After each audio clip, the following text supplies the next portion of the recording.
नमस्कार दोस्तों, politics policy and you के चौथे एपिसोड में आपका स्वागत है। दोस्तों, पिछले एपिसोड में हमने ये देखा था कि कैसे 45 साल तक खुद पर फोकस करने से चाइना पावरफुल बना और जिसके कारण आज वो अग्रेसिव बन रहा है।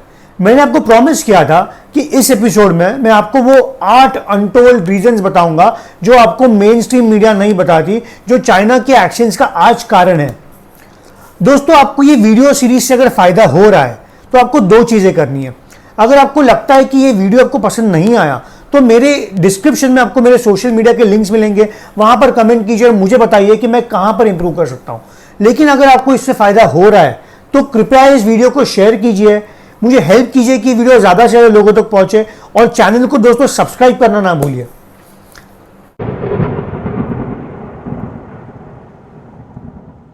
Reason number 1, Darbuk shock Daulat Beg Oldi road. ये 255 किलोमीटर्स के रोड का कंप्लीट होना चाइना कॉन्फ्लिक्ट का एक मेजर रीजन मानता है। मैं आपको बता दूं कि ये रोड दरबुक से निकलकर, जो कि लद्दाख की कैपिटल लेह के एकदम पास है, शोक होते हुए बिल्कुल लाइन ऑफ एक्चुअल कंट्रोल की पैरेलल, जो आपने स्क्रीन पर आप देख सकते हो, एकदम पैरेलल 16,000 फीट ऊंचे हिमालयों को चीरते हुए दौलत बेग ओल्डी पहुंचता है। दौलत बेग ओल्डी क्या है? दोस्तों, दौलत बेग ओल्डी इंडिया का one of the northern most point है। ये वर्ल्ड की one of the highest air strip भी है। दोस्तों, दौलत बेग ओल्डी स्ट्रैटेजिकली बहुत इंपॉर्टेंट है। अगर आप इस मैप को गौर से देखो तो एक साइड अक्साई चीन है, एक साइड पाकिस्तान ऑक्यूपाइड कश्मीर है, उसके बीच में सियाचिन ग्लेशियर है और वो छोटा पिंक एरिया जो आप देख रहे हो वो एरिया इलीगली चाइना ने पाकिस्तान को दे दिया था 1960s में। तो इन सारे कारणों की वजह से दौलत बेग ओल्डी दोस्तों बहुत इंपॉर्टेंट हो जाता है। और ये एरिया सिर्फ दोस्तों स्ट्रैटेजिकली इंपॉर्टेंट नहीं है, ये एनवायरमेंटली भी काफी हॉस्टाइल है। इस एरिया में टेम्परेचर -55 डिग्रीज तक जाता है, जिसके कारण यहां पर वेजिटेशन ऑलमोस्ट कुछ नहीं है। और कम्युनिकेशन के लिए भी सिर्फ सैटेलाइट फोन ही एक ऑप्शन है जिससे आप कम्युनिकेट कर सकते हो। दोस्तों, डीएसडीबीओ को बनाने में 20 साल लग गए, क्योंकि इतना बर्फीला रीजन होने की वजह से सिर्फ 2 से 3 महीने मिलते थे पूरे साल में, जब आप ये रोड की कंस्ट्रक्शन पर काम कर सकते थे।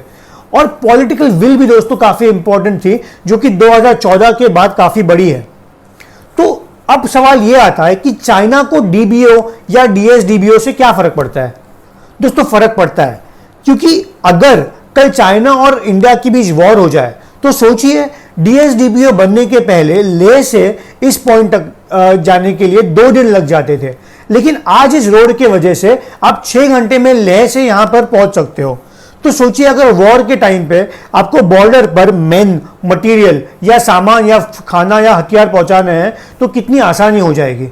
अच्छा, इस रोड के पहले उस तरफ, बॉर्डर के उस तरफ चाइना ने तो अपना बहुत बड़ा जाल बिछाया था रोड्स का और ट्रेन्स का, और इंडिया के पास कुछ नहीं था। तो चाइना के पास एक स्ट्रेटेजिक एज था, और आज जब इंडिया ने इस एज की बराबरी करने की कोशिश की तो ऑफकोर्स चाइना को दिक्कत तो होगी। वैसे दोस्तों, मैं आपको ये बता दूं कि डीबीओ 1962 के वॉर के टाइम यूज किया गया था, लेकिन उसके बाद काफी साल तक इसको यूज नहीं किया गया था, और उसको रिवाइव किया गया 2008 में, जब इस एयरक्राफ्ट की यहां लैंडिंग हुई। और 2013 में भी इंडिया और चाइना के बीच में जो कॉन्फ्लिक्ट हुआ था, उसके लिए भी डीबीओ ही मेन फैक्टर बना हुआ था। लेकिन दोस्तों, सवाल यह आता है कि अगर ये रोड 20 साल से बन रहा है तो अब जाके चाइना को तकलीफ क्या हुई? इसका पहला कारण है ये,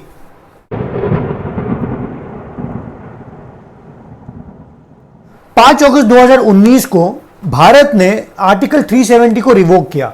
जम्मू और कश्मीर जो पहले एक स्टेट हुआ करती थी, आज वो 2 यूनियन टेरिटरीज में बट गई। एक यूनियन टेरिटरी है जम्मू और कश्मीर की यूनियन टेरिटरी, और दूसरी यूनियन टेरिटरी है लद्दाख की union territory.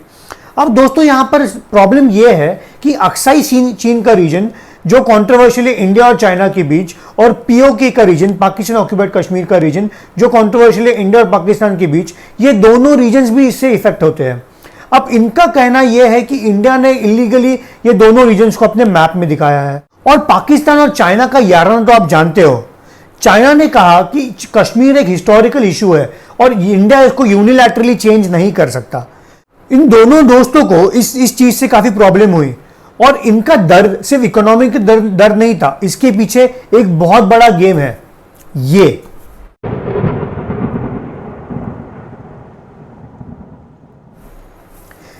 CPEC, China Pakistan economic corridor.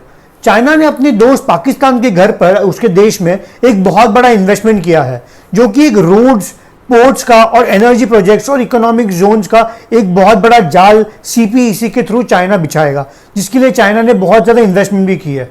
इसका एम यह है कि पाकिस्तान इकोनॉमिकली डेवलप हो जाए, लेकिन चाइना का दोस्तों इसमें हिडन मोटिव यह है कि पाकिस्तान का ग्वादर पोर्ट, जो कि चाइना को वेस्टर्न वर्ल्ड के साथ एक्सेस दे सकता है, चाइना को इस पर कब्जा करना है और इसका इस्तेमाल करते हुए वेस्टर्न कंट्रीज के साथ ट्रेड करना है।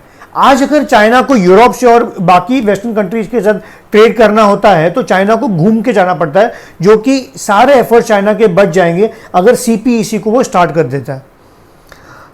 लेकिन CPEC एक बहुत बड़े प्रोजेक्ट का पार्ट है। CPEC एक इंडिविजुअल इशू नहीं है, ये एक बहुत बड़े गेम का पार्ट है। वो गेम है बेल्ट एंड रोड इनिशिएटिव। दोस्तों, इस ग्राफ में जो आप देख रहे हो, 70 देशों के साथ मिलकर चाइना ने रोड, रेल और सी पोर्ट्स का एक जाल बिछाया है। इस जाल के थ्रू चाइना चाहता है कि इन सारे देशों के साथ ट्रेड करें। एट द सेम टाइम इस ग्राफ में जो आप ग्रे एरिया देख रहे हो, ग्रे लाइन देख रहे हो, वो है चाइना पाकिस्तान इकोनॉमिक कॉरिडोर। तो चाइना को डर इस बात का लगता है और पाकिस्तान को भी कि इंडिया जो चेंजेस कर रहा है अपने कश्मीर में या फिर जो इंफ्रास्ट्रक्चर कंस्ट्रक्ट करने की कोशिश कर रहा है, अगर इन सारी चीज़ों से कभी चाइना के और पाकिस्तान की ये इंटेंशंस और ये इकोनॉमिक इनिशिएटिव्स अफेक्ट होते हैं तो इनको इससे प्रॉब्लम होगा। तो इसीलिए उनको फर्क पड़ता है।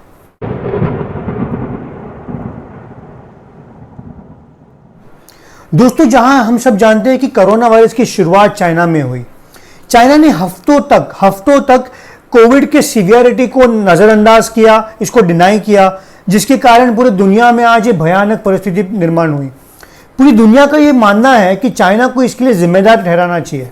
लेकिन आपको जान के हैरानी होगी कि इसके लिए गिल्टी होना तो छोड़ दीजिए, चाइना इसका फायदा उठाना चाहता है। आप इस आर्टिकल में देख सकते हो जहां ये बोलते हैं कि Beijing is taking advantage of the chaos to pursue its long term foreign policy goals. इसका मतलब यह है कि बीजिंग अपने फॉरेन पॉलिसी गोल्स पर और ज्यादा ध्यान देने लगा है और अग्रेसिवली। और दोस्तों, चाइना की ये एक्सपेरिमेंट्स सिर्फ इंडिया के साथ नहीं हो रहे। जापान में कुछ दिन पहले चाइनीज सबमरीन्स पाए गए। ताइवान में तो चाइनीज जेट्स और चाइनीज बॉम्बर एयरक्राफ्ट रोज ही घूमते हैं। अप्रैल में दोस्तों चाइना ने वियतनाम की एक बोट को डुबा दिया। और साउथ चाइना सी में आप देखिए इन सारे देशों के साथ चाइना का कॉन्फ्लिक्ट चल ही रहा है। फिलीपींस तो चाइना के खिलाफ इंटरनेशनल फोरम में कंप्लेन भी करने गया था।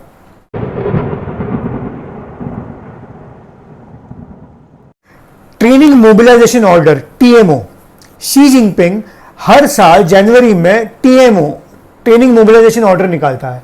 यह चाइनीज मिलिट्री के लिए गाइडलाइन होती है।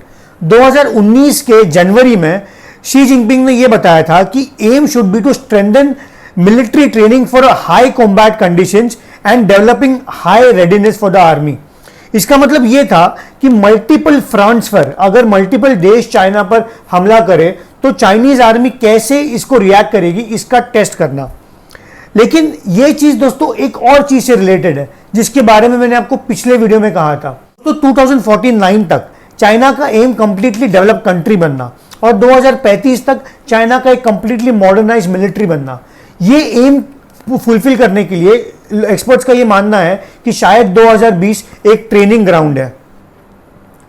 और दोस्तों, इसका एविडेंस इस चीज से भी देखा जा सकता है कि जब चाइनीज इंकर्जन्स इंडियन टेरिटरी में हुए थे तब मल्टीपल जगहों पर एक ही टाइम पर ये इंकर्जन्स किए गए थे। अगर आप देखो तो गलवान वैली, पैंगोंग त्सो लेक और काफी सारे और स्पॉट्स पर एक ही टाइम पर या फिर कुछ घंटों के टाइम इंटरवल पर ये इंकर्जन्स हुए थे। इसका मतलब ये है दोस्तों कि ये काफी कोऑर्डिनेशन और काफी प्लानिंग के साथ किया हुआ ऑपरेशन था।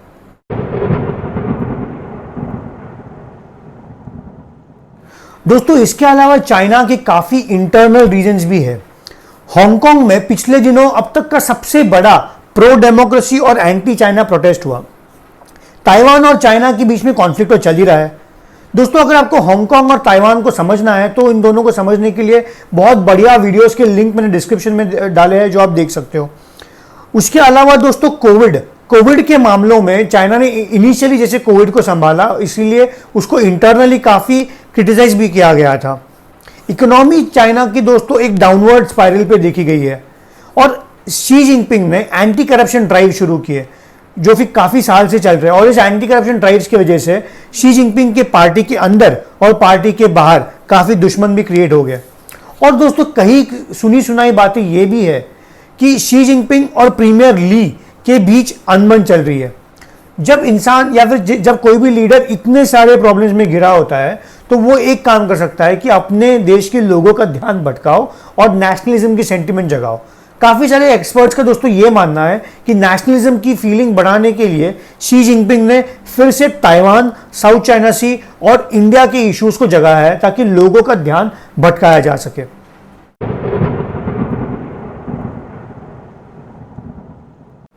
दोस्तों इंडिया और यूनाइटेड स्टेट्स ऑफ अमेरिका के रिलेशंस भी पिछले 15 साल में काफी अच्छे हुए हैं। आज दोनों को एक कॉमन खतरा दिख रहा है, वो है चाइना। नरेंद्र मोदी और ट्रंप के टाइम पर भी दोनों के रिलेशंस बेहतर हो रहे हैं। डिफेंस डील्स, टेक्नोलॉजी ट्रांसफर जैसी बहुत सारी चीजें इंडिया और यूएस के बीच में हो गई है। आज रशिया, इजराइल और फ्रांस के बाद इंडिया का सबसे बड़ा, अगर इंडिया किसी से आर्म्स इंपोर्ट करता है तो वो है यूनाइटेड स्टेट्स ऑफ अमेरिका। 2016 में यूनाइटेड स्टेट्स ने इंडिया को मेजर डिफेंस पार्टनर भी डिक्लेयर किया। वही दोस्तों 2016 से 2019 तक लिमोआ, सिस्मोआ और कॉन्कासा जैसे बहुत बड़े बड़े डिफेंस डील्स भी इंडिया और यूएस ने साइन किए। अब इस सारी चीजों से चाइना को मिर्ची लगना तो ऑब्वियस है।